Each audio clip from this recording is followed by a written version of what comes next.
Chers auditeurs et auditrices, nous sommes heureux de venir encore aujourd'hui présenter la parole de notre Seigneur à vous qui êtes à l'écoute de notre émission aujourd'hui. Nous continuons à parler sur la responsabilité du leader. Nous parlons des 10 pièges spirituels du leader chrétien et nous sommes en train déjà de parler du deuxième piège. Le premier piège spirituel, c'était le piège de chercher à être quelqu'un que Dieu ne veut pas que nous soyons ou n'a pas voulu que nous soyons. À force d'essayer d'imiter les autres dans le ministère, nous abandonnons l'appel de Dieu dans notre vie. Et encore, le deuxième piège que nous sommes en train de discuter, c'est le piège de l'arrogance du succès. Le piège que l'arrogance du succès amène dans notre vie, à savoir l'orgueil, parce que Dieu nous a donné la réussite aussi bien dans les domaines spirituels que matériels. Alors nous sommes en train d'expliquer comment sortir de l'arrogance et de l'orgueil du succès dans notre leadership. Il faut donc confesser et renoncer à l'orgueil. La première solution, c'était de prendre conscience du fait que le succès et l'arrogance et l'orgueil vont de pair. Nous disions la fois passée que dès que le Seigneur nous donne le succès, le diable plante l'orgueil en nous afin que nous ne puissions pas vivre et fonctionner et servir dans la volonté de Dieu. Aujourd'hui, nous allons parler de l'importance de confesser et de renoncer à l'orgueil.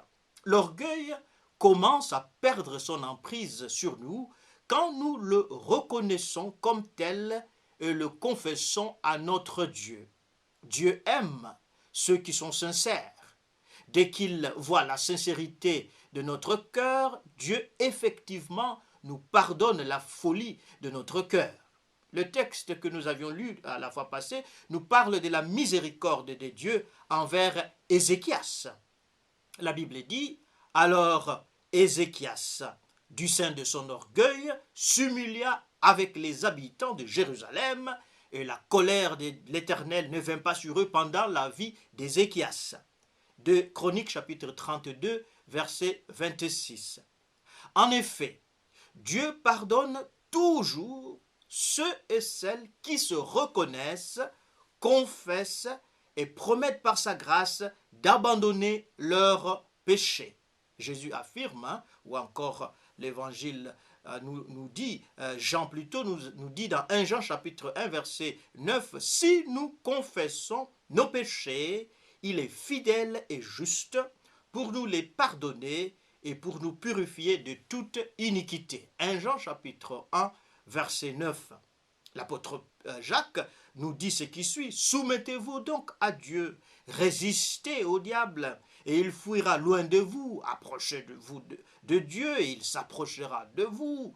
Nettoyez vos mains, pécheurs, purifiez vos cœurs, hommes irrésolus. Sentez votre misère, soyez dans le deuil, dans les larmes, que votre rire s'échange en deuil, et votre joie en tristesse.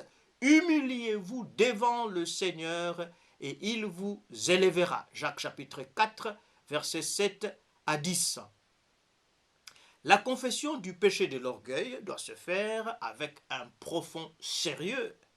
En effet, l'orgueil est le péché le plus grave qui puisse exister. C'est l'orgueil qui a fait de Lucifer l'ennemi, le Satan qui oppose Dieu depuis sa chute. C'est aussi l'orgueil qui nous a poussés à nous rebeller contre Dieu dans le jardin d'Éden.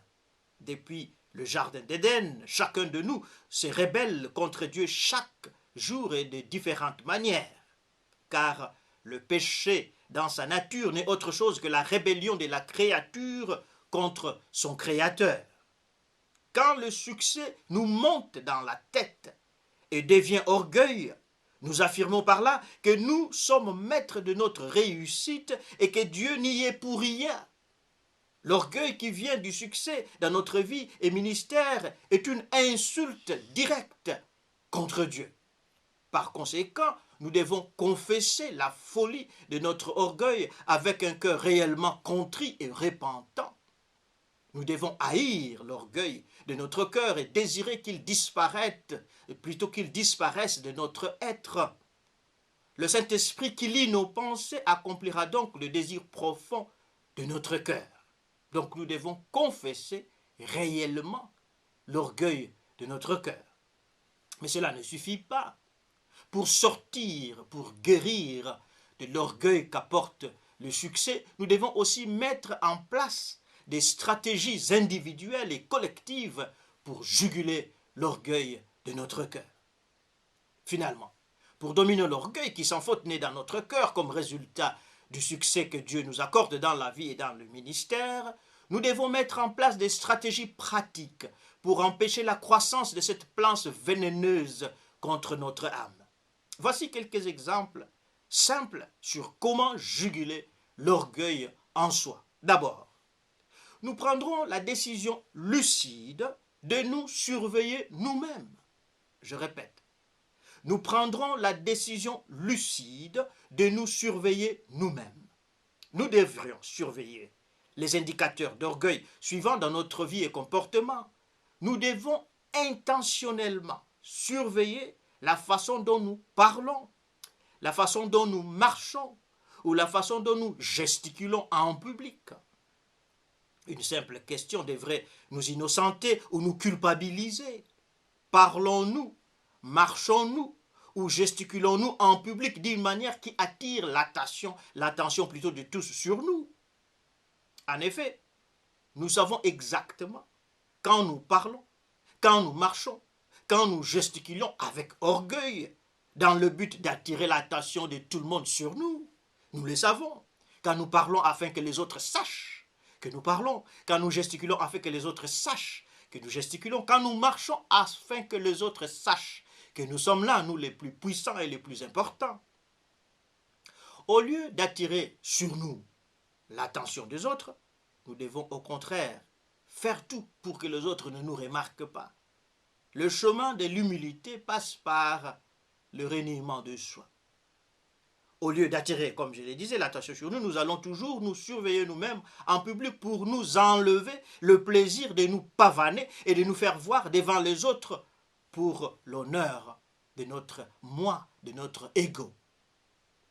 Dans un livre écrit sur Mandela, l'auteur raconte comment quand Mandela était en fuite devant les autorités de l'apartheid, celui-ci a appris à entrer dans les lieux publics en marchant d'une manière qui n'attirait pas les regards des autres.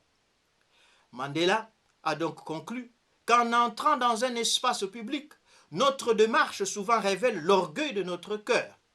En effet, nous pouvons parler avec une voix de commandement, nous pouvons marcher en faisant cogner nos chaussures pour alerter le monde entier de notre passage. Nous pouvons gesticuler de manière à faire s'arrêter et à faire tourner même les passants les plus éloignés. Nous avons le choix de passer inaperçus en public ou au contraire, de nous faire voir par tout le monde. C'est notre choix. La façon de parler, la façon de marcher, la façon de gesticuler, nous pouvons faire tout cela avec humilité ou au contraire avec orgueil. Alors, pour essayer de juguler l'orgueil qui naît en nous, nous devons donc nous surveiller nous-mêmes. Est-ce que je parle d'une manière à ce que les autres sachent que je suis là, moi, monsieur le plus important, ou au contraire, je parle d'une manière humble, d'une manière effacée, d'une manière qui donne la gloire à Dieu et non pas à moi. Encore, une deuxième stratégie, nous prendrons la décision de ne pas couper la parole aux autres quand ils nous parlent. Parce que c'est aussi une forme d'orgueil que de couper la parole aux gens. Parce que nous leur coupons la parole parce qu'ils ne sont pas importants.